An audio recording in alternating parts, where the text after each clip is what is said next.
What up, Wholesale to and family? We're back with another subscriber first wholesale deal interview. Hector just closed his first deal for $7,000. And he spent about $100, all right, on the list, and it's vacant property. That's the list that he target. I'm going to have Hector come on. He's going to share with you exactly where he get the list, how he negotiate with the seller, how he found his buyer, basically the whole kit and caboodle, so you can just copy and duplicate. If you enjoy this, make sure to show Hector and myself some love. Boom, smash that thumbs up. If you're new to the channel, be sure to, boom, smash that subscribe button. And let's go get this. Let's go get this Mobi. Okay, Hector, what up, dude? Hey, what's going on? Good, man. Hey, first off, Hector, I want to say, bro, it's an honor to have you on here, man. Thank you so much, dude, for just taking, the precious time out of your day and to jump on this and just to give back to the community, man, because this is what it's all about. No, thank you for having me. Absolutely. So, Hector, man, let's start off, man, just a little story, man. So, what were you doing before? How did you got into wholesaling? And then after that, dude, then we're going to start breaking down your deal and how you found the buyer and all that, bro. So I was working warehouse the whole time. And then I started getting into real estate because I wanted to buy a property. And then I came across your wholesaling stuff.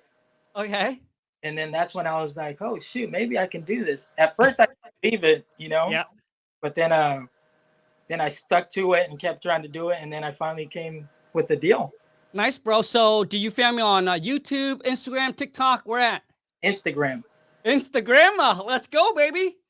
So, Hector, so you were working at just a regular J.O. the B, right?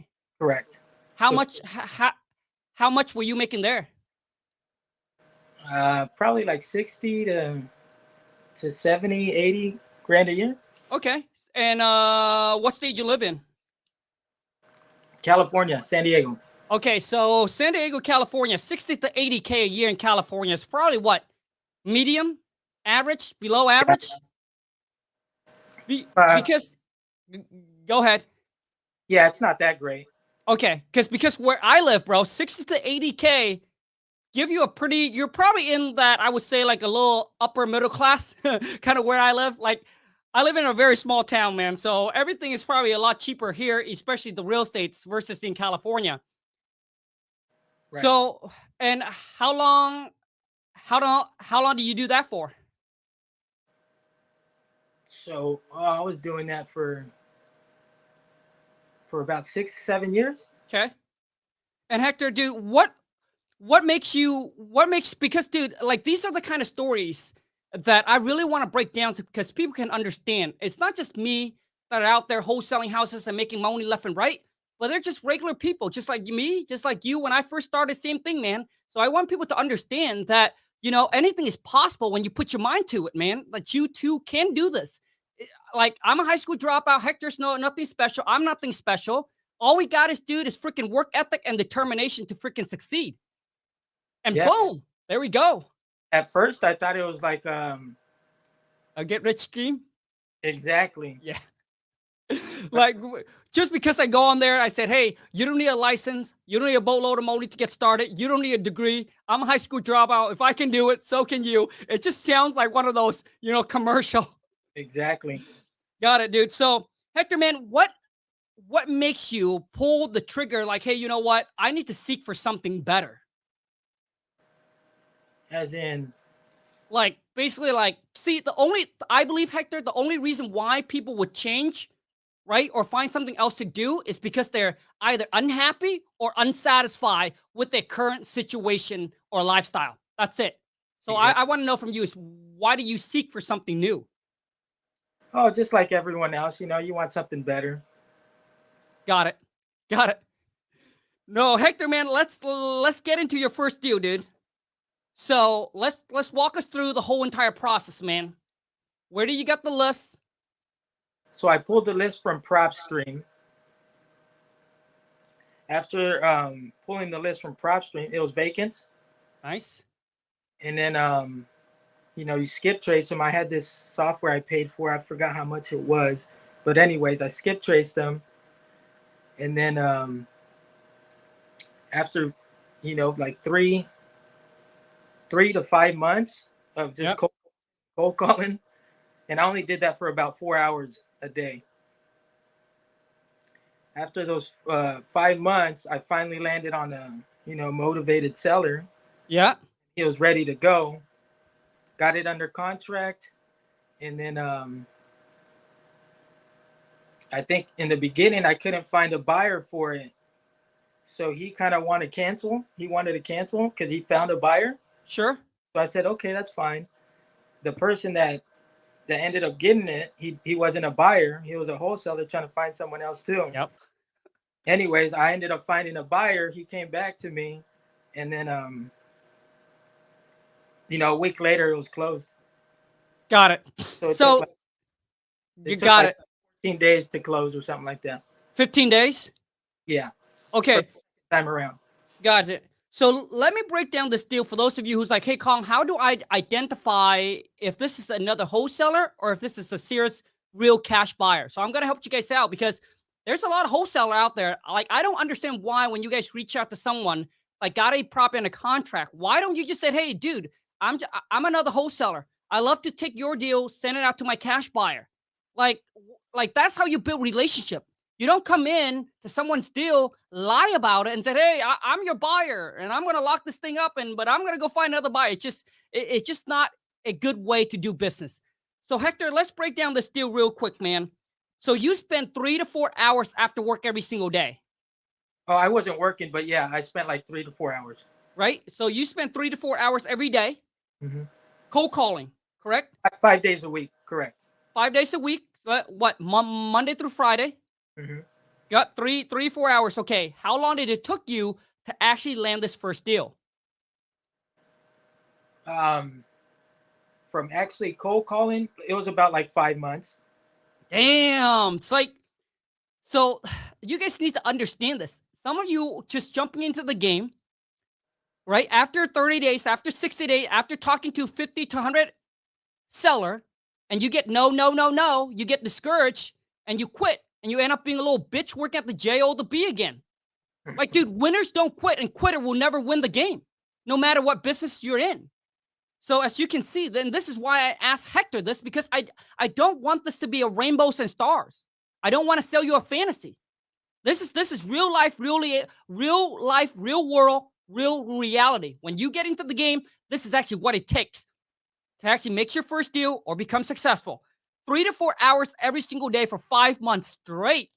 Yep. Damn, bro. Dude, I love the persistent and I love the commitment. That's how I was. What's that? It didn't feel that bad, like a long time. Yeah. Yeah, dude, because to me, I think it doesn't feel a long time is because you're so focused on your goals and your dreams. You're just so locked in. Like, you're not looking at how far you have to go, but you just freaking put your head down and know that, hey, every day I just need to put in hours. I need to pull the list. I need to call. And then boom, all of a sudden, 5 months later, and you didn't even know 5 months went by. You just knew what you had to do, and you just put your head down, freaking do it. Exactly. Love it, man. Now, let's talk about the seller. Hector, so what's the seller's situation? So the property wasn't even vacant. He was just he bought another property and he over leveraged. So Hector, so is this a regular homeowner or this an investor? A homeowner. Okay. So he's a homeowner, regular homeowner that bought another piece of property and basically over leveraged and has to sell this one. Right. Okay. And what was the ARV on the property? So I was getting around like 160 to 180. Okay, so 160 to 180 ARV. And what was the rehab? It was already fixed up there. He did the roof, everything to it. So like the HVAC, all that. It was already. Okay, dude. So there's nothing to needed to be done. No. Damn. So okay. Even they have like a POS over there. And there was only like 10 things, but there were minor little like knick-knack things. So Hector, so why so nothing in rehab. let's just put 2,000 for rehab, just because all this little thing, man. So now my question to you is, why didn't the seller list the property on the market with an agent? So he wanted the money fast. He didn't want Got it. it on the market and guess if someone was gonna buy it or not. Got it. Like he wants a for sure deal. Yeah. Got you, man. And how much do you and what was the asking price? And what did you lock it up in a contract at? I got it at, I think he wanted like 120. I got it at 110. Okay. And then I sold it for 115. Gotcha. Okay. Nothing but. So, okay, you got it in a contract for 115 or 110, sold it for 115. How do you end up with a $7,000? So then so the POS, there was things to do on there, right? Yep. And then I told the buyer, I was like, so we can't take care of that because it's sold as is. And he's like, okay, I'll give you 2,000 more if you take care of that. And whatever the little knickknacks, right? Yep. The seller took care of everything. Got it. Okay. Gotcha. So basically it's like a punch list. Yeah. Right. So there's things to be done. Got you, man. Now, how did you feel? It's okay. How long did you lock the property in contract for, Hector? The first time it was like 30 days, and then I Okay. had to recontract it. So the second time it was like 14. Got 10. it. So you lock it on contract for 30 days. How much earnest money deposit did you put down? Nothing. 0. So he wanted 1,000, but I didn't put. So how do you talk him out of not putting anything down? So the seller wasn't, he wasn't too kind of worried about that. Ah, Wanted to make sure I had a buyer. got it. So did he? Transparent with him. Like, oh, so this is what I'm doing. I'm gonna sell it to someone I know, and then we'll go from there. And he was kind of cool about it.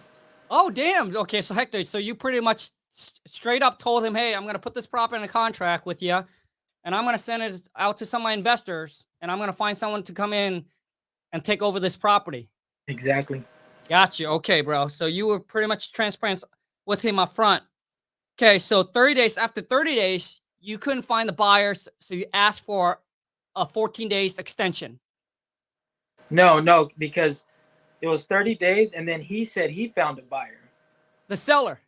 Seller found someone else that wanted to lock it up, right? Oh, another wholesaler. Correct. And then that guy didn't come through, so then I got it back because I had a buyer ready. Now, was your contract already expired with the seller? No, it wasn't, but I was just like, sure, that's fine, So he was cool with you. You were cool with him. So you guys had what I call open relationship. Right. Friend with bad. No, I'm just kidding. Got it, bro. So no, Hector, man. So how do you found your buyer? It was actually through Facebook. Okay, Facebook group or Facebook Marketplace? No, Facebook groups. You know how you get emails from everyone? Yep. I got emails from a lot of people and then started sending it out. Gotcha. Okay. And that's how you found your buyer. Mm-hmm. So did your buyer have to go there and look at the property, or did they bought it sight unseen? No, they did. They did an inspection on it and everything. Okay. And how do you set up the inspection? Were you there or someone else there? No, he had someone to go check it out, and I just set it up with the seller. Mm-hmm. Got it. Because you and the seller were transparent.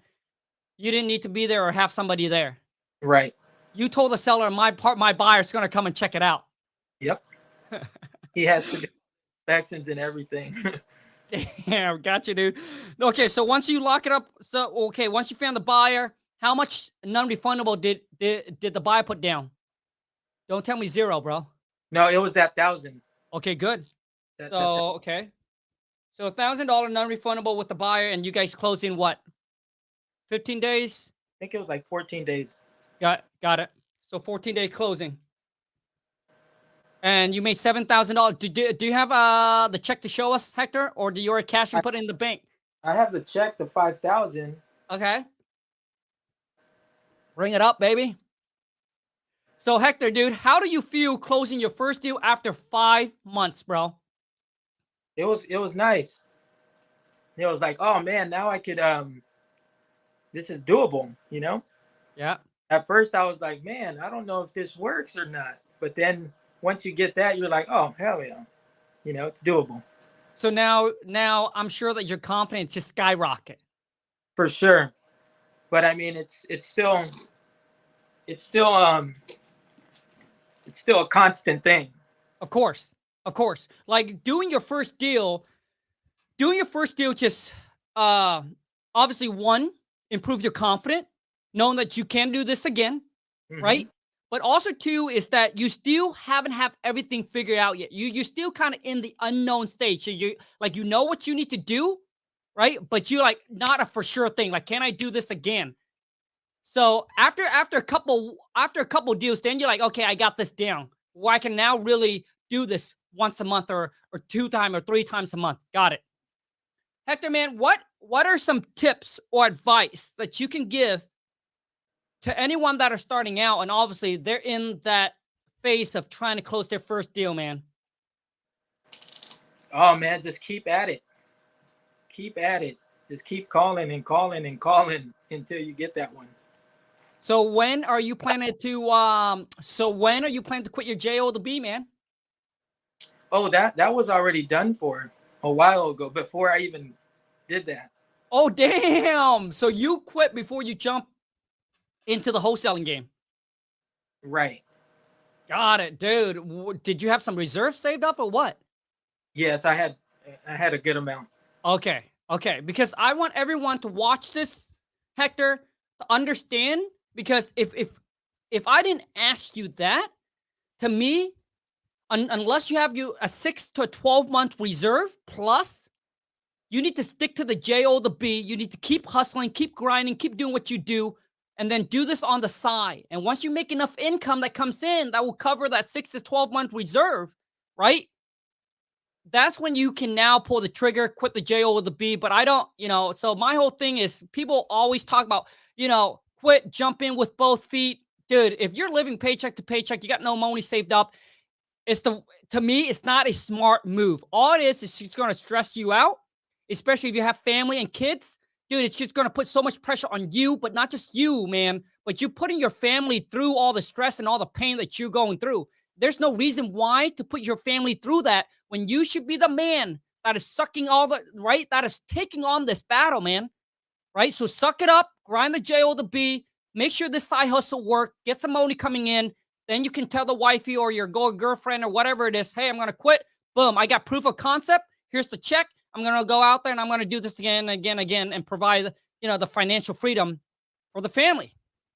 Yeah, I wouldn't recommend quitting your job to do this just like that. Good. Hector, man, how can people connect with you, bro? Connect with you and do deals together. On Instagram, I'm HT Property Solutions. That's my handle on Instagram. Got it, man.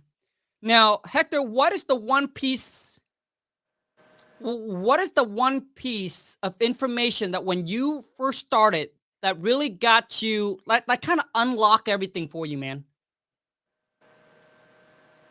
Is there a piece of information that you came across, you'd be like, oh, damn, this thing just clicked. Everything just comes together? No, I couldn't say there was one specific thing. Just a lot of missing piece that you kind of put together. Yeah, from watching you and plenty of other people, you know what I mean? And just took massive action. Yeah, exactly. That's it? Yes, sir. Good. So Hector just like give it straight to the point, man. So for those of you who's on the live, I don't have time to do a Q&A. Otherwise, I would have taken some question here and asked Hector so he can answer it. But you can connect with Hector on Instagram because I got to bounce. Hector, I want to say, dude, thank you so much for taking time to jump on and actually do this for the people, man. We appreciate you. Thank you. Yep. Until next time, take care, Hector. Yes, sir. And everyone, you guys, once again, I'm telling you this.